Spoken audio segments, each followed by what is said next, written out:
Mga minamahal kong mga kababayan, sa ngalan po ng aking pamilya, ako'y taus-puso pong nagpapasalamat sa natatanging pagtitiwala na ipinagkaloob ninyo sa akin at sa pagkakataong makapaglingkod bilang isang senador ng ating bansa. Ang tagumpay na aking nakamit ay tagumpay po nating lahat. Para sa akin po, ito ay tagumpay na rin ng pag-iral ng demokrasya sa ating bansa. Isang panibagong yugto na nangangailangan ng nagkakaisang pagkilos para sa kabutihan ng ating bansa. Ang pagtitiwalang ito ay hindi lamang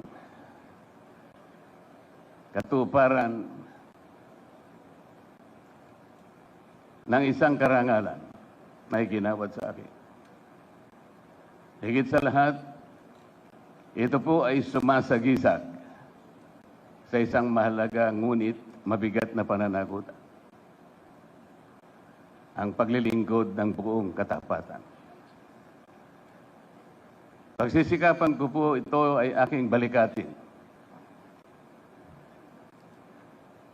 hanggang sa aking mapatunayan sa inyong lahat na ako po ay karapat-dapat sa iginawad ninyong pagtitiwala.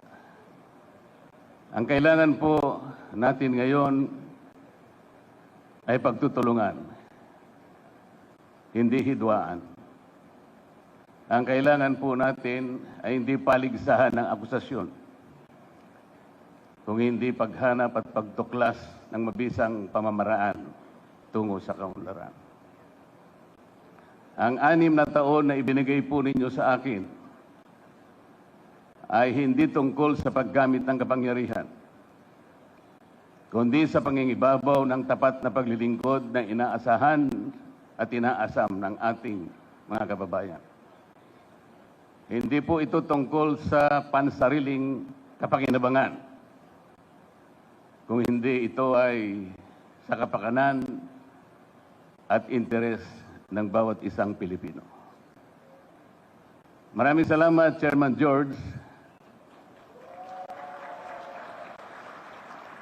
at sa buong kawani at mga opisyalis ng Komisyon ng Halalan. Maraming salamat po sa sakripisyo ng aking pamilya. Magandang hapon po sa ating lahat.